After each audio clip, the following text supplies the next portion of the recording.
Holly Bobo was a 20-year-old girl from Tennessee who was studying to become a nurse. Midway through her studies, Holly unexpectedly went missing in April of 2011. The last time anybody saw Holly alive was when she was spotted by her brother inside the family's garage, speaking with a man sounding distraught and terrified. This unidentified man kidnapped Holly and forced her into a nearby patch of woods. Police were called, but it was too late. By the time they arrived, the man was gone.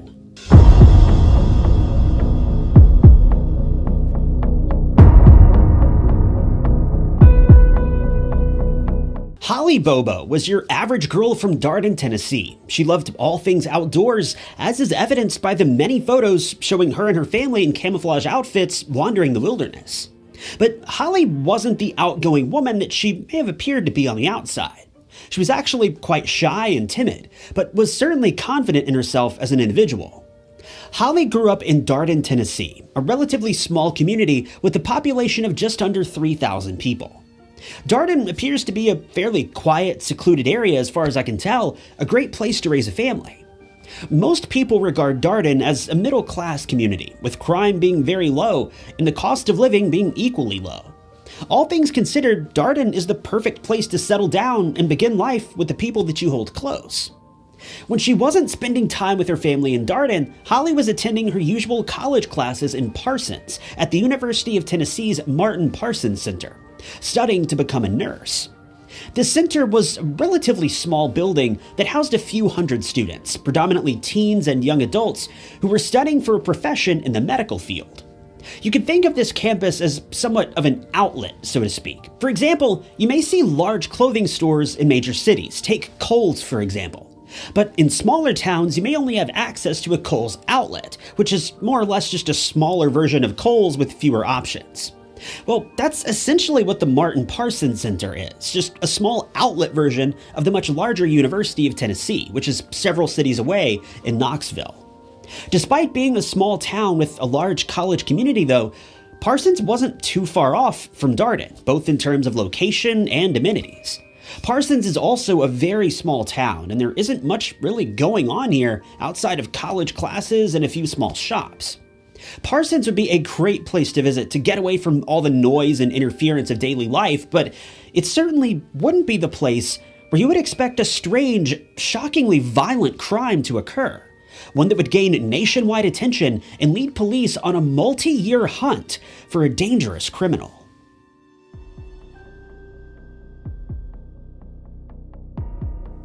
It was the morning of April 13th, 2011. Holly woke up early that morning at around 4:30 a.m. to begin studying for an upcoming exam. Everything went as expected for several hours. At around 7:30 a.m., Holly received a call from her boyfriend, Drew Scott, who'd spent most of the morning turkey hunting on his grandparents' property. By this point, Holly's parents had already left for work, and Holly's brother Clint was asleep in his bedroom. It would be just 12 minutes later, at about 7:45 a.m., when Holly would make her final phone call. After this, every call and text that rang through would remain unanswered, leaving Holly's family desperately wondering what could have happened. Just minutes after Holly ended the call with her boyfriend, neighbors reported hearing screams coming from the Bobo household. The neighbor, a young man who lived with his parents, called his mother to report what he had heard. The mother, in turn, called Holly's mother to let her know that something was wrong. By this point, Holly's brother had been woken up by the family dogs barking and growling, so he jumped up to go see what was going on. As he looked out the window, he reported that he saw Holly and an unidentified man standing near the family's garage. He mentioned that the man looked remarkably similar to Drew, Holly's boyfriend. In fact, at first, he believed the man was Drew. He said that it seemed as though the two were kneeled down looking at one another. They were talking back and forth, but he couldn't make out anything that they were saying. All he knew is that Holly sounded incredibly upset, but she wasn't saying much. The man was doing most of the talking. The only thing Holly's brother was able to make out was that Holly at one point replied to the man saying no, then later began asking him why. At some point during the argument, Holly's brother Clint received a call from his mother. Clint detailed everything that he had seen to his mom, adding that he thought Holly and Drew were breaking up in the garage. It was clear at this point, Clint had no idea that Holly was in danger. But that's when Holly's mother told Clint that's not Drew. Clint was then ordered by his mother to fire at the man, but Clint was in disbelief. While he couldn't see the man clearly, he fully believed that this was Holly's boyfriend. Clint replied to his mother, pleading, "You want me to fire at Drew?"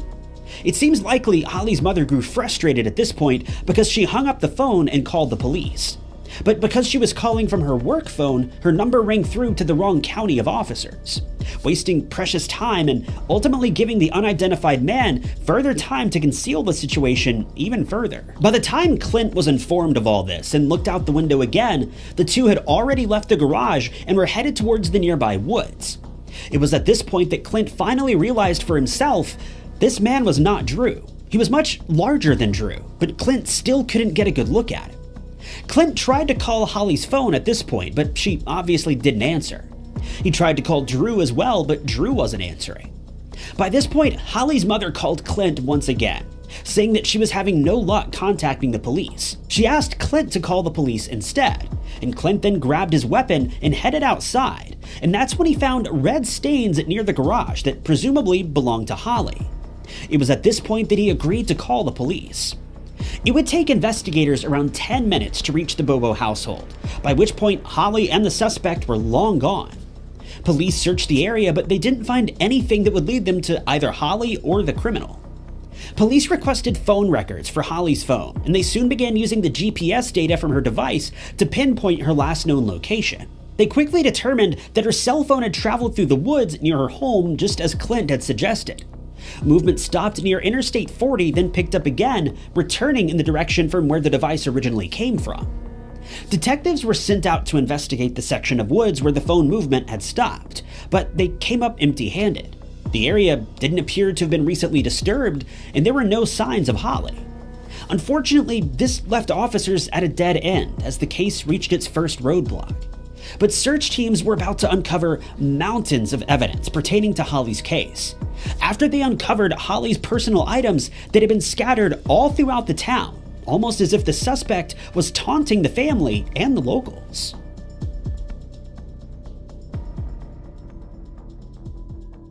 When officers went back to the family home and began speaking with Clint, he described the unidentified man as being about 5'10" and maybe as tall as 6 feet, weighing about 200 pounds with dark hair and a hat. He added that the man appeared to be wearing Mossy Oak brand camouflage and that he had a very deep, low voice. He couldn't make out any distinguishing features about the man's face. And considering Parsons was a fairly rural town filled with hunters and outdoorsmen, the description that Clint gave police essentially described every male living within a 30-mile radius. Search teams were sent all over the town to search for any clues or possible witness sightings. It didn't take investigators long to come across several pieces of evidence scattered all throughout the town. As police patrolled the area, they found several items that belonged to Holly, abandoned throughout the town.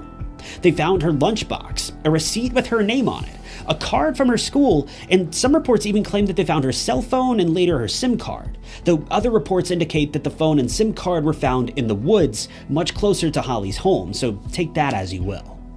Police initially narrowed down their list of suspects and began investigating one man in particular, named Terry Britt. Terry was a registered offender who fit the bill of the man that Clint had seen in the garage that day. Investigators went as far as wiretapping Britt's home and searching his property, but they ultimately found nothing of interest and he was cleared as a suspect. It wouldn't be until 3 years later, in 2014, that the case would see any more progress. Ginseng hunters were traveling through the woods near Interstate 40 when they came across a crime scene unlike anything they could have ever expected. Police were called to the scene and they unfortunately revealed that they had uncovered the partial remains of Holly Bobo. She was about 20 miles away from Darden.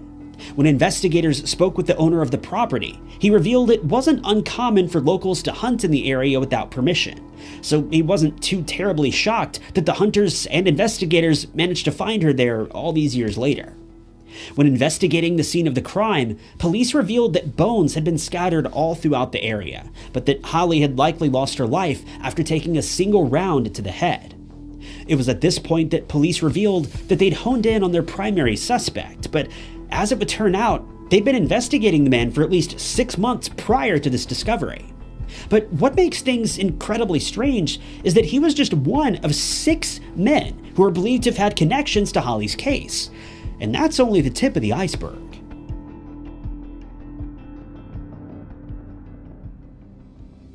The first of the arrests in Holly's case took place in March of 2014, several months before the discovery of the crime scene. Zach Adams, his brother Dylan, and their friend Jason were all suspected of aggravated kidnapping. On top of this, police had enough evidence to suggest that the men had taken advantage of Holly before claiming her life.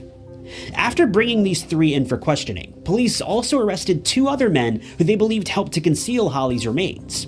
There was another man who investigators believed may have been involved as well, but he claimed his own life before he could be properly investigated.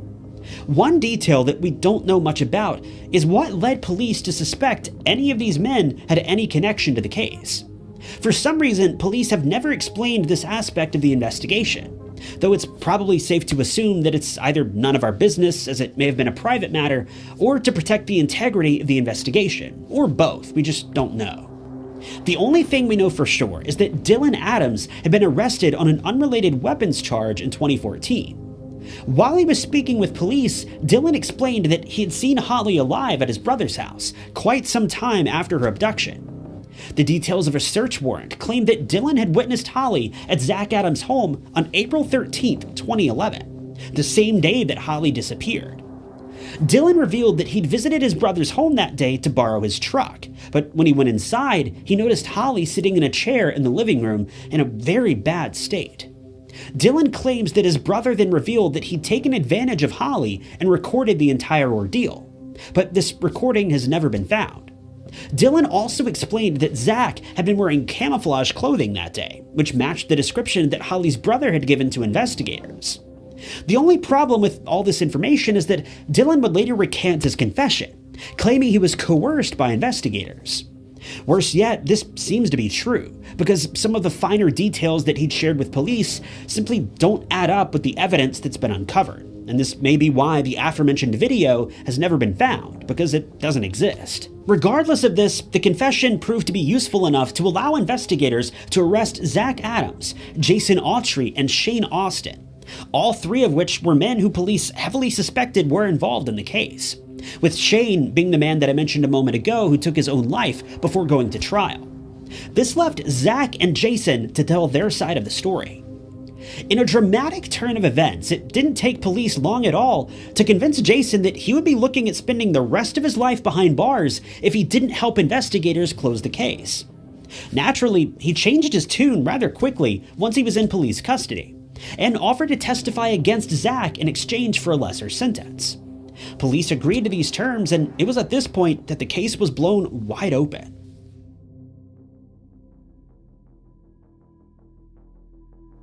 In the months leading up to the trial, an attorney for Shane Austin, the man who took his own life, spoke out against the police who were investigating the case, and announced that detectives had no evidence against Shane whatsoever.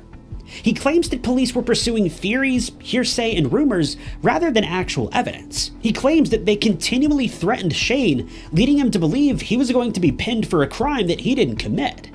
His attorney claims that this is the reason why Shane took his life, and his family holds the police responsible for his demise. There's been no word of any lawsuits that may be filed, but I think it's safe to say that those will eventually be coming sooner or later. But by September of 2017, Zach Adams was sent to trial.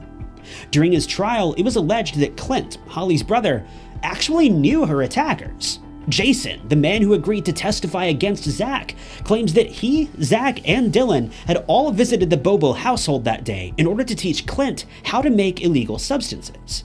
At some point during this process, Holly found out about it and began to freak out, exiting the house while shouting. These would have been the shouts that the neighbor initially heard, prompting the police to be called a short while later. This would have explained why Clint was so reluctant to spring into action when it became painfully clear that his sister was in trouble, because he knew the attackers and what they were capable of. Once Holly began shouting and trying to flee the home, the men allegedly grabbed her and abducted her in order to keep her quiet.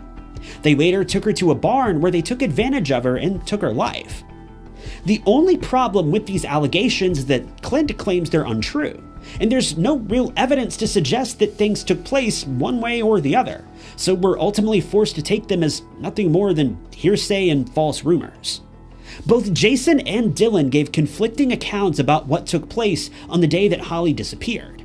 The most accurate form of the story that I can gather seems to suggest that following whatever took place at Holly's home that day, Holly was taken to the aforementioned bar. Zach, Dylan, and Jason were all involved somehow or another, with Zach being the mastermind behind the operation. Zach eventually attempted to claim Holly's life, then rolled her up in a rug, placed her in the back of his truck, taking her out to the woods off of Interstate 40. But once the trio arrived in the woods, they learned that Holly was still alive. This is what led to the single round to the back of her head. This weapon was later found abandoned in a body of water cleared of any fingerprints or DNA. Before his trial, Zach's girlfriend had spoken out against him, claiming that he had admitted to the crime and claimed he'd do the same thing to her if she mentioned a word of it to anyone. Zach had allegedly also threatened his brother Dylan with the same consequence if he spoke to anyone about the case. In the end, Zach was found guilty of all charges. He was sentenced to life in prison, with Dylan, his brother, being given 50 years, serving 35 before parole will be considered. Jason, on the other hand, doesn't appear to have played any active role in the crime outside of helping the two brothers cover their tracks. For his participation in the trial and the conviction, it appears as though he was allowed to walk away a free man. Now, I need to reiterate, the story of Holly's abduction and her subsequent demise have not been fully proven. There were so many lies and rumors being tossed around during the trial that it's difficult to make heads or tails of the situation. The story I shared regarding the consequences of events leading to Holly being dumped in the woods is purely the aspects of the story that make the most sense based on the evidence that's been found. In the end, there's so much more to the story that I couldn't share here because it would take literal hours to cover every aspect of the investigation and the arrests. So I'd urge you, if you're interested, take a closer look at this case on your own and establish your own conclusions.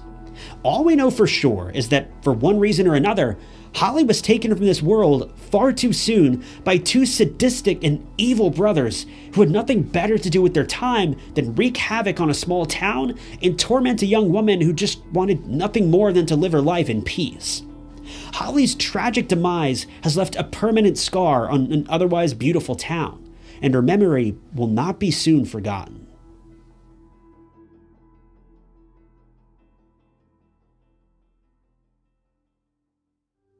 Thanks for tuning in to another episode of True Crime Stories.